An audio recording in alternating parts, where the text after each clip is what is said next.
¿Qué tal? Muy buenas tardes, Chile, medios días en México.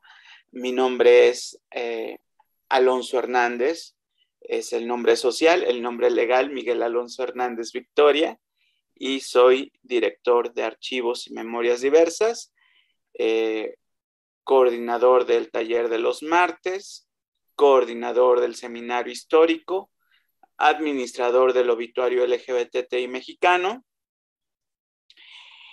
Y bueno, pues coordinador del JOTITUR, aparte militante del grupo Guerrilla Gay. Entonces, ese digamos que es, eh, soy yo, soy historiador y cronista LGBT. Alonso, cuéntanos, esta pregunta se la hago todas las veces a los historiadores y la voy a seguir haciendo porque siempre me dan versiones distintas. ¿Cuál crees tú que es la importancia de hacer rescate histórico de nuestras comunidades lésbica, gay, bisexual, trans, etcétera?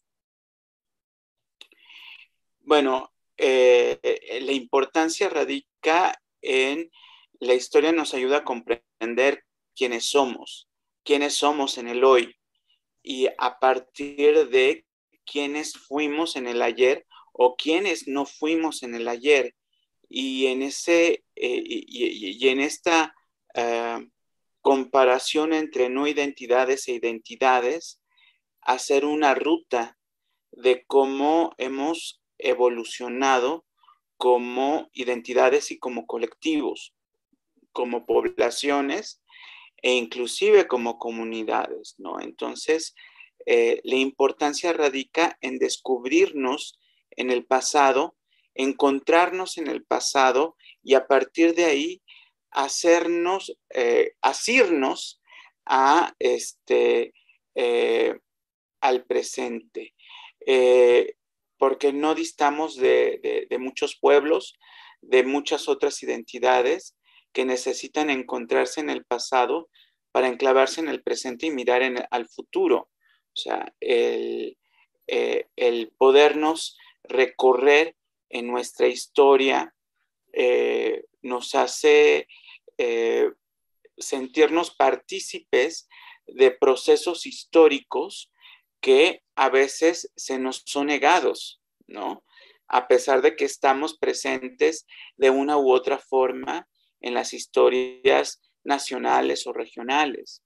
Y en ese sentido es muy importante rescatar nuestra historia porque también es una herramienta, la historia es una herramienta y es una herramienta también política y también que da legitimidad. Digo, lo vemos en los estados-naciones, lo vemos en las historias de la conformación de los gobiernos, de la conformación de los partidos, de la conformación de los movimientos, ¿sí? Y, eh, y todo movimiento busca verse en el pasado. Y entre más le vas rascando, ¿sí? Cuando pasas de un movimiento social a buscar cuestiones identitarias, entonces ya te vas yendo, algunos hasta el inicio de la revolución industrial, otros se van al momento en que nos conformamos un, un reino asociado a otro reino, y otros le van buscando más allá y te puedes encontrar con gente que dice tenemos enclaves desde época prehispánica porque ya nos habían visto, porque hay registros y porque a lo mejor no existía la palabra gay, no existía la palabra lesbiana, pero existían las maneras de amar, las maneras de cuidarse, de protegerse, de hacer redes, y habrá algunas donde había permisividad y habrá algunas donde había intolerancia, pero todo eso va marcando nuestro proceso hasta llegar a estas identidades occidentalizadas. Me parece me parece que es importante rescatar nuestra historia desde nosotros mismos, que no nos vengan a contar otros u otras u otros nuestra historia. Cuéntanos ahora cómo surge Archivos y Memorias Diversas en México. ¿Cuánto tiempo tienen? Estudiando la carrera de historia y de repente pues me dije, necesito documentos para mi tesis. Busqué que en Colectivo Sol tenían un archivo, hablé y Juan Jacobo me dijo, claro que sí, chula, nada más que tienes que arreglar el archivo porque está patas para arriba. Pues afortunadamente, pues o desafortunadamente al principio, la Academia de Historia en la ENA me decía que ese no era un tema de historia, ese era un tema de antropología, de sociología, de psicología, pero no era historia, la cuestión LGBT, ¿no? Y bueno, pues yo empecé aún así a trabajar el tema que era sobre los martes del taller, que hoy en día entraría en historia del tiempo presente, y que aparte, bueno, finalmente mi fundamento era el dicho de Marc Bloch, que decía que la historia comienza en el segundo que acaba de terminar, ¿no? Y en ese sentido, para mí el periodo histórico podía ser muy presente, ¿no?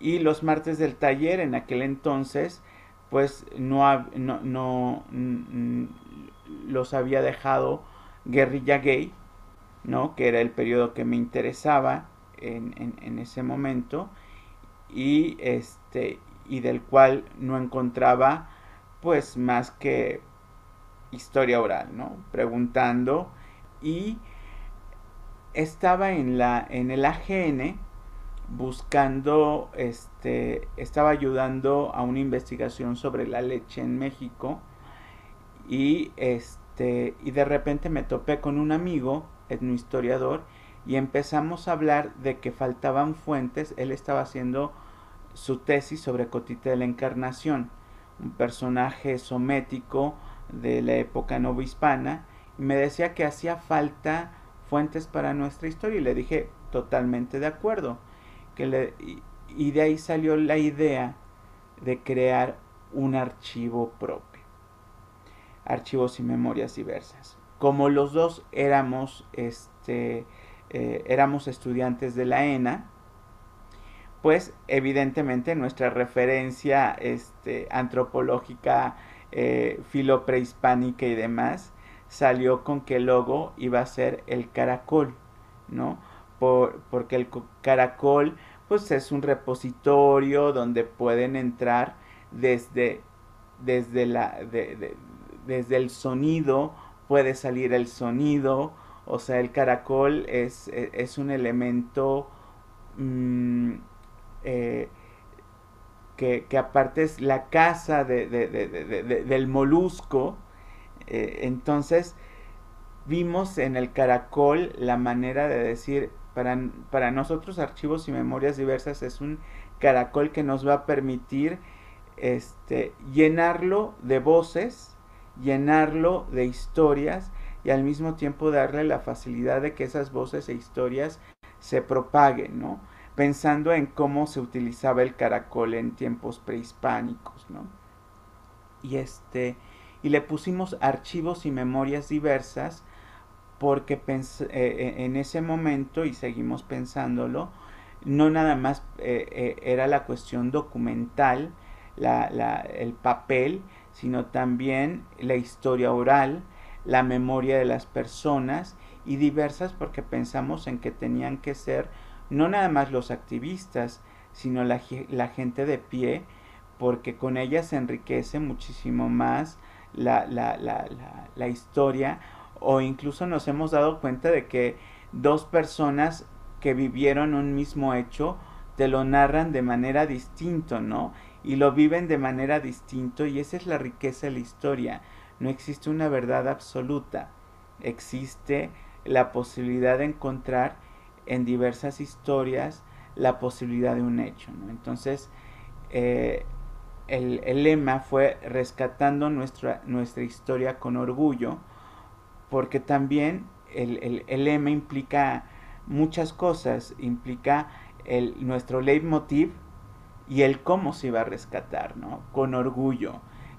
Basta en esta idea de que la gente cree que la memoria le pertenece a los demás menos a uno mismo.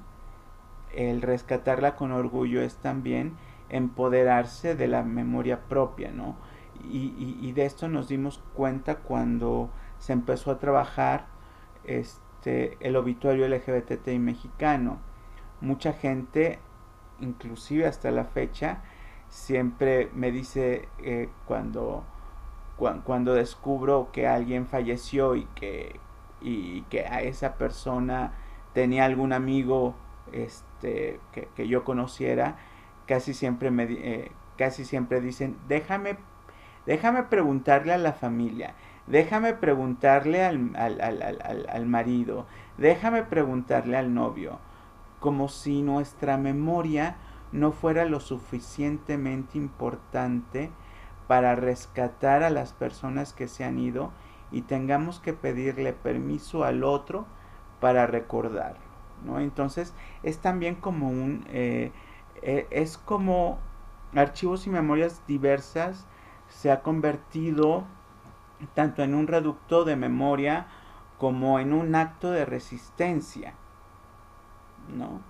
Porque la memoria está resistiendo a los embates de una cultura del silencio, de una cultura del olvido, en el cual la persona homosexual, la persona lesbiana, la persona bisexual o travesti es condenada por la familia, por la sociedad y por el Estado al silencio o al blanqueamiento, ¿no? No se habla de que es homosexual, no se habla de que es lesbiana, no se habla de que es bisexual o transgénero, y sencillamente se dice, se le da se alaban los aportes que dio a la cultura, a la ciencia, a la sociedad, pero pareciera que la persona fue un monolito que no comía, no bebía, no se reía, no se enamoraba y desde luego que no cagaba, ¿no? Entonces, nuestras historias y no sé si eso ocurre nada más en México, en Latinoamérica o en todo el mundo, se convierten en historias de bronce, ¿no? De próceres o de personajes a los cuales no se les puede tocar la vida privada o la vida íntima, porque entonces uno los está los está demonizando, los está vulnerando, cuando más bien esas vidas nos enriquecen y nos legitimizan a todos, ¿no? Y fue por eso que decidimos que Archivos y Memorias Diversas tuviera como fines el, el rescatar. O sea, la primera palabra es rescatar. Como decía mi abuelita, de lo perdido, lo que se encuentre. Luego, conservar. Así de que ya una vez rescatado, ya no lo dejamos. Luego, preservar. Y en la preservación es toda esta cuestión de la archivística y la conservación. Preservar y conservar, que implica, pues evidentemente, hacer el listado de cada colección que tiene, hacer el descarte, buscar que ese descarte en el futuro no vaya a desaparecer. O sea, lo que estamos buscando, en cuestión archivística, la archivística te obliga a que no puedas tener más de 3 ejemplares del mismo documento en una sola colección. A lo mejor el mismo documento está en 10 colecciones, ¿sí? Y puedes preservar tres en cada una de esas colecciones, pero una cuarta, una quinta, la archivística te dice que lo tienes que descartar. ¿Eso qué quiere decir? Que que, que puede condenarse a la basura, ¿no? Entonces nosotros lo que decidimos es, sí se descarta, pero no se condena a la basura.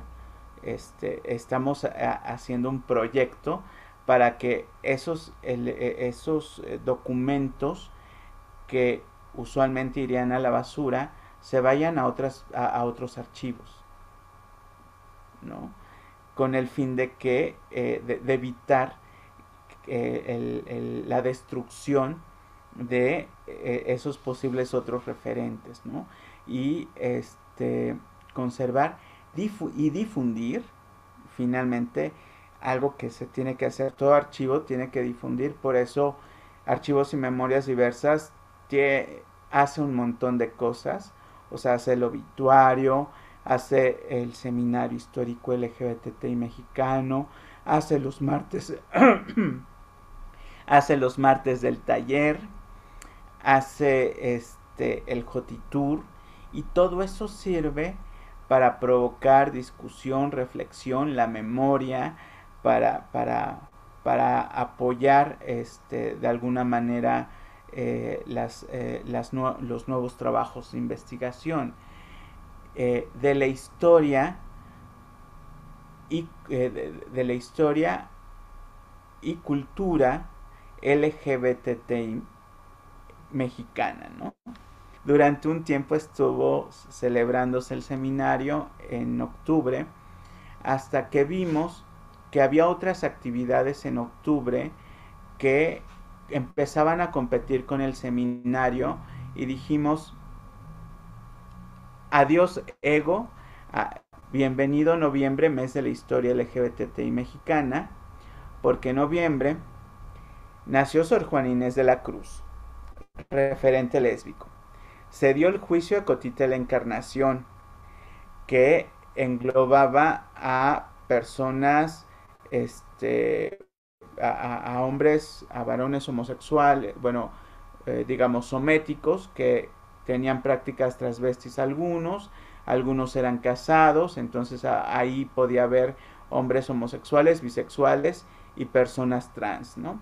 Y luego viene el baile de los 41, y dijimos, pues si en noviembre ocurren estos tres hechos que marcan nuestra historia nacional, pues hagamos de noviembre, perdón, si noviembre se marcan estos tres hechos, hagamos de noviembre el mes de la historia LGBT mexicana, ¿no? Es una propuesta que ha ido avanzando lentamente y que se sustenta mucho con el seminario histórico, ¿no?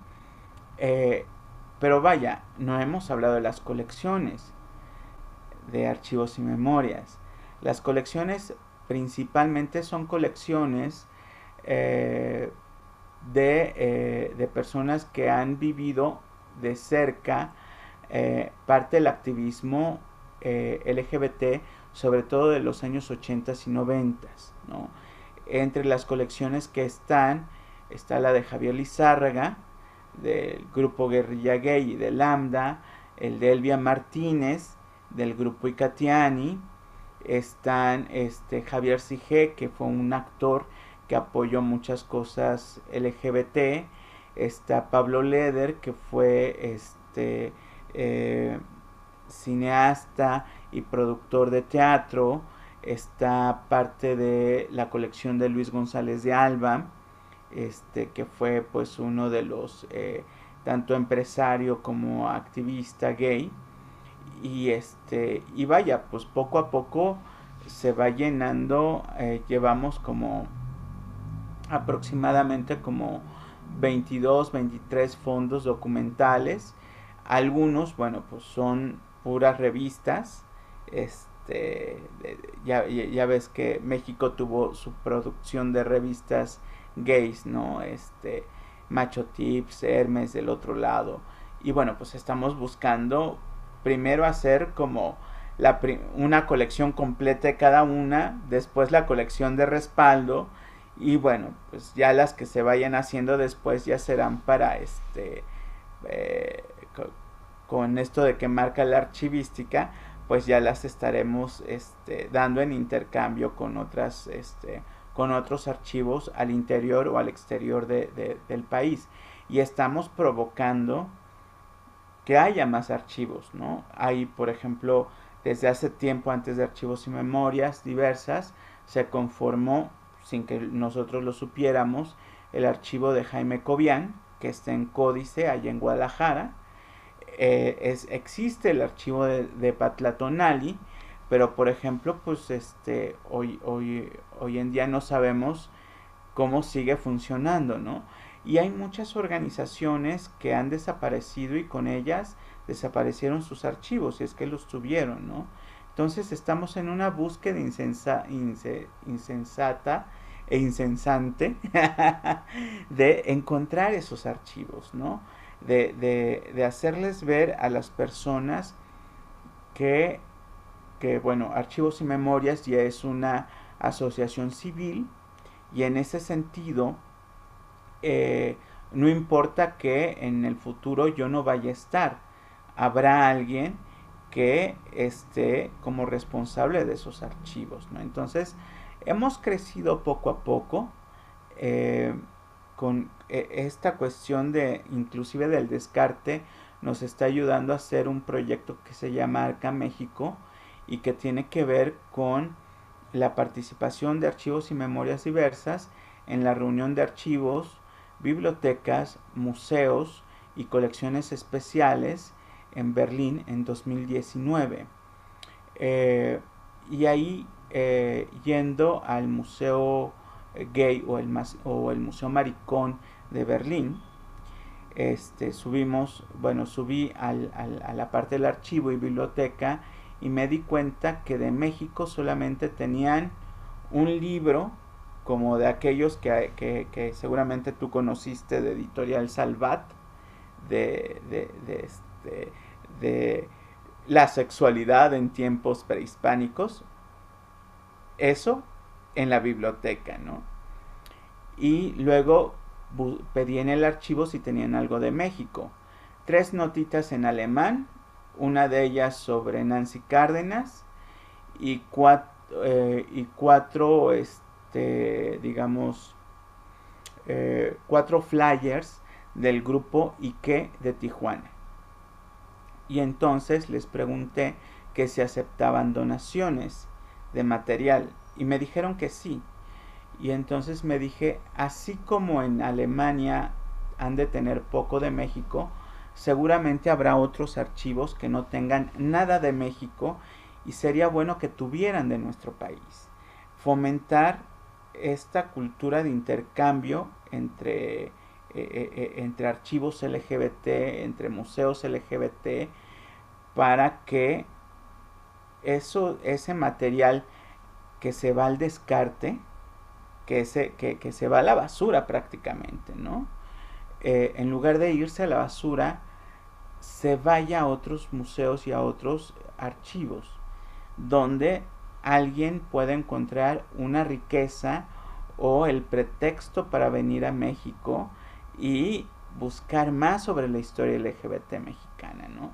Entonces, curiosamente, nos agarró la pandemia y ya habíamos logrado la donación de algunos autores de libros, por lo menos 5 ejemplares de libros, o sea, para 5 archivos distintos en el extranjero. Y ahora que fue el seminario, vino José Gutiérrez del archivo José Gutiérrez de Washington, D.C., que es un archivo sobre un archivo latino-mexicano, LGBT allá en Washington. Y pues les dimos estos libros, algunos documentos de los cuales tenemos más de 20 repetidos, que para ellos es como oro pulido porque va a ser los documentos referenciales de México y para nosotros va a ser la manera en que podamos hacer ese intercambio, y que también queremos convencer a otros archivos en otras latitudes que hagamos este tipo de intercambios, ¿no? Cuéntanos más del seminario. Bueno, y poco a poco también se fueron dando las mesas. Las primeras mesas que se dieron o que se fueron conformando fueron la mesa Cotita de la Encarnación de Estudios Novohispanos, bueno, Cotita es una figura, este, digamos, un mártir de la sodomía en la Nueva España y por ende en México. Luego se dio más o menos dijimos, estudios novohispanos tenemos, debe de haber esa mesa, porque es importante irle rascando desde ahí para atrás, para lo prehispánico, y de ahí para adelante, al México independiente, ¿no? Y de repente vino esta idea como homenaje, primero como homenaje a Luis González de Alba, hacer una mesa sobre ciencia e historia, porque curiosamente no hay muchas referencias de, de una y otra con lo LGBT, y Luis González pues era gay y era un difusor de la ciencia, ¿no? Y entonces hicimos una mesa específica para ese rubro, donde hemos tenido aportaciones desde personajes que hicieron ciencia, como gays, como Alejandro de Humboldt. Revisamos también la parte científica de Sor Juana Inés de la Cruz, o sea, otra mirada dentro de la mirada lésbica de Sor Juana, que, que nos gustó mucho. Ahí, por ejemplo, también se ha hablado de fotografía e historia, porque digo, la ciencia nos permite hablar de los avances tecnológicos, sobre cómo se respalda la historia LGBT, ¿no? La fotografía es parte de ello, ¿no? Y luego vino casi junto con la de Luis González de Alba, la mesa Luis Mario Schneider para estudios literarios, que esa usualmente se hacía con el seminario de literatura lésbico gay que se hacía en la UNAM, ¿no? Pero bueno, eh, fueron cambiando los coordinadores conforme también cambiaba el seminario, y comenzamos a tener otro tipo de mesas, como la conferencia magistral, que tiene el nombre de Sergei Grushinsky, que fue el primer historiador ya en el siglo XX que hace una historiografía propiamente sobre lo gay o lo homosexual en México, con un estudio sobre Cotita de la Encarnación, ¿no? Y a partir de ahí comenzaron a salir otras mesas que tenían que ver con la mesa Salvador Novo, que tenía que ver con la cuestión de geografía e historia, porque finalmente era cronista Salvador Novo, hasta que hubo un momento en que dijimos, a ver, esto ya se llenó de chicos, ¿dónde están las chicas? Y entonces resolvimos que las siguientes mesas tendrían que llevar los nombres de mujeres que tuvieran que ver algo con el tema. Por eso Mirka Negroni, la mesa Mirka Negroni, fue un homenaje a Mirka, que descansa en poder,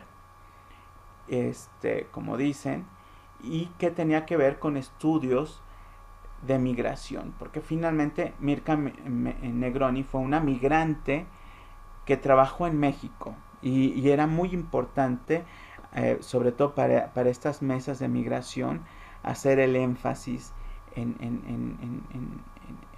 la mesa. Luego tuvimos por segunda ocasión una mesa que tuviera que ver con arte e historia. Y dijimos, no le vamos a dar ya un nombre de chico, va a ser para homenajear a una mujer artista plástica mexicana. Y dijimos Marisol Warner Bass.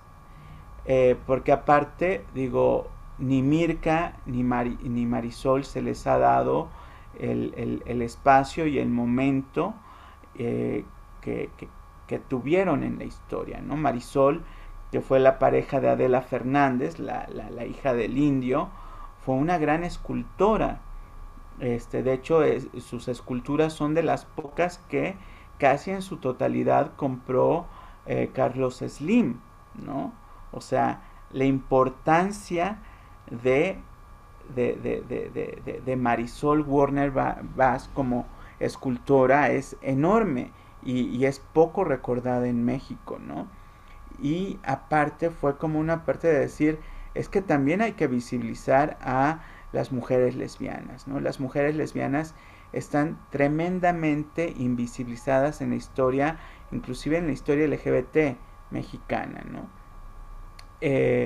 Entonces, bueno, dijimos, vamos abriendo con ellas dos y, por ejemplo, hay una mesa que en esta edición no estuvo, que es sobre control social, que lleva el nombre de, de la fundadora de Ácratas.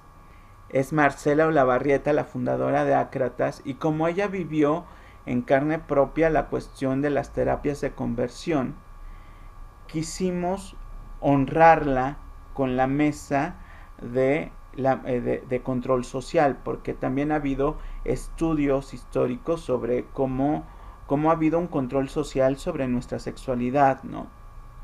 Entonces dijimos Marcela, y también como una manera también de hacer la denuncia cada vez que esté esa mesa, la denuncia de lo que le hicieron a Marcela, ¿no? Creo que es importante porque gran parte de la invisibilidad de la población lésbica tiene que ver con todas estas prácticas que vivieron. O sea, eh, a los hombres por lo general se les mandaba a la cárcel, pero a las mujeres se les enviaba al manicomio. Y eso era terrible, terrible, terrible. Era peor que la cárcel, ¿no? En la cárcel por lo menos, bien que mal, podías disfrutar tu sexualidad. En un manicomio, no. Entonces, bueno, pues decidimos abrir esas mesas.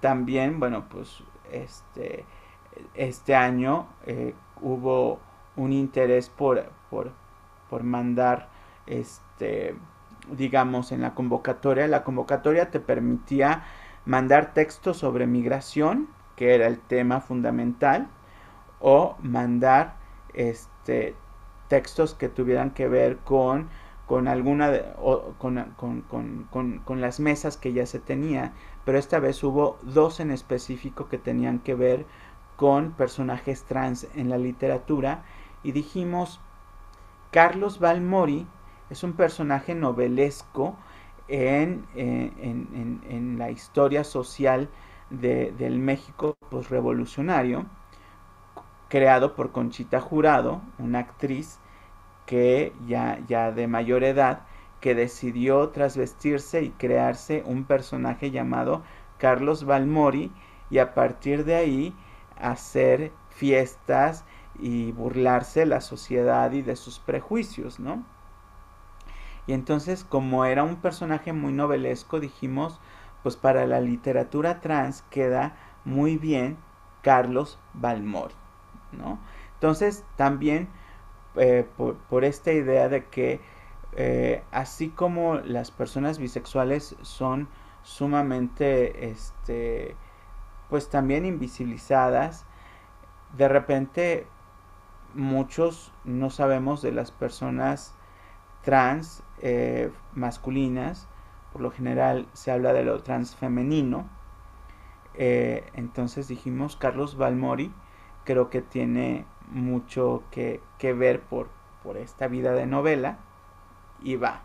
¿no? Entonces, estamos en ese proceso de ir incluyendo más personajes y sobre todo los homenajes son a los personajes fallecidos para evitarnos los pleitos de coronas de ¿por qué por qué le haces el homenaje a fulanito de tal y no a mí? Que entonces Finalmente te quiero preguntar, porque es algo que nos interesa mucho acá en Chile y en otros países también, sobre la Red Latinoamericana de Archivos, Museos, Acervos e Investigadores, LGA. AMAI. AMAI es creo que el resultado eh, eh, tal vez el ALMS de Berlín, esta reunión de archivos, bibliotecas, museos y colecciones especiales de Berlín, jamás lo vaya a aceptar como este como, como lo mejor que pudo haber hecho, porque finalmente en esta cuestión de invitar a todo el mundo, pues yo, yo, yo lo que vi es que, o lo que vivimos varios, fue que Latinoamérica estaba subrepresentada, ¿sí? Latinoamérica no tenía mucha gente. Los idiomas oficiales eran alemán e inglés. Si no sabías alemán o no sabías inglés, o si tu inglés era básico, la sufrías. Y muchos latinoamericanos lo sufrimos. Y también de repente quisimos hacer, pero no se pudo en un momento, hacer las, nuestras participaciones en español. No nos dejaron hacerlo en español o en portugués, ¿no? Claro, los húngaros que masticaban el inglés hablaron entre inglés y húngaro. Los chinos que hablaban entre chino e inglés, inglés chino. Y pues yo hablé inglés mexicano. Y quien me entendió.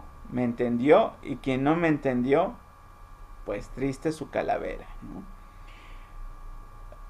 Porque así son los idiomas. O sea, una conferencia internacional donde están representados distintos idiomas, por lo menos vas a utilizar 3 o 4 que sean los más universales. Y el de casa, ¿no? El alemán, por ser el de casa, el inglés, el español, que es el segundo, la tercer idioma más utilizado, el francés, si quieres el chino, porque lo hablan, aunque nada más en China, pero lo hablan millones, y no. Entonces, bueno, pues también vimos que pues nuestras participaciones no podían ser significativas por la cuestión del idioma. El idioma nos limitó muchísimo. Pero lo que sí nos permitió fue reunirnos y congregarnos. Y a partir del interés de Rita Colasso, de allá de Brasil, del Museo, déjame, déjame ver cómo se pronuncia, porque Museo Bajubá, Museo Bajubá, allá en Brasil, eh, eh, con Leonardo, del Museo Gay de Río de Janeiro, con Michael Forero del Museo Q de Colombia, con Vinicius y Rubens, 2 estudiantes brasileños en Alemania, y con Felipe Caro, estudiante colombiano de historia en Berlín, pues decidimos, bueno, y Anaí Farjí allá de Buenos Aires, Argentina, decidimos hacer proyectar un grupo similar al ALMS, pero que fuera regional, que fuera latinoamericano, que nos permitiera hablar sobre cuestiones de archivística, museística, intercambios entre las culturas hispanoamericana y lusoamericana, ¿sí? Y poco a poco también ir venciendo la barrera entre los idiomas, el castellano y el portugués, ¿no? Y bueno, se creó justo el año pasado que iba a ser nuestro primer encuentro en el Museo de Río de Janeiro. Vino la pandemia, ¿no? En 2020. Y entonces, a partir de que nosotros en Archivos y Memorias Diversas comenzamos a hacer los martes del taller, primero por Webex y luego por Zoom, descubrimos las facilidades que tienen estas aplicaciones en redes sociales y comenzamos a trabajar y a perfilar esta organización. Como en todo, y tú lo has vivido también en la organización de eventos, en la organización de grupos, en la organización, se hace el llamado general, varios llegan, pero los que trabajamos somos muy pocos, ¿no? Entonces, bueno, pues digamos que estuvimos trabajando durante la pandemia hasta septiembre del año pasado. Ahorita nos tomamos como que un descanso porque también AMAI no es el único proyecto que tenemos. Todos tienen sus proyectos, digamos, a manera de museos, a manera de archivos, y también tenemos que fortalecerlos. Y entonces quedamos en que en el próximo mes vamos a tener como una evaluación de esta experiencia para ver qué ha fallado, qué ha mejorado y darle un segundo impulso a AMAI, ¿no? O sea, el proyecto de AMAI sigue, pero AMAI sigue vigente. Se han presentado libros, se han presentado trabajos, hemos tenido discusiones sobre museografía, sobre historia, sobre, pues vaya, sobre lo que es hacer en nuestros distintos rubros historia, ¿no? Finalmente, ¿no? Entonces, me parece, dice un dicho en México, no sé si también en otros países, que si del cielo te caen limones, haces limonadas. Eh, yo, yo nunca me vi como haciendo un archivo. Yo cuando le entré no sabía lo que significaba hacer un archivo, aunque me daba miedo por lo que ya me había comentado Juan Jacobo Hernández. Pero una vez que empecé ya no hubo manera de parar y, y de alguna manera también eso cambió mi activismo. Mi activismo había sido mucho en derechos humanos, con Amnistía Internacional, con Musas de Metal, con con la Red Orgullo, y a partir de Archivos y Memorias Diversas mi activismo se ha vuelto por la conservación de nuestra historia. Y vaya que eso es hacer un gran activismo. O sea, es hacerle ver a nuestras poblaciones que somos dignos de tener una historia, de contar nuestras propias historias y que nuestras historias tienen un peso igual que el de otras historias, ¿no? Que nuestra memoria nos pertenece a nosotros mismos, que la memoria de lo que vivimos con nuestros amigos, con nuestras amigas, con nuestros amantes, nos pertenece, que nadie nos lo puede arrebatar, que nadie nos puede condicionar y que sobre todo que nadie nos debe de condenar al olvido.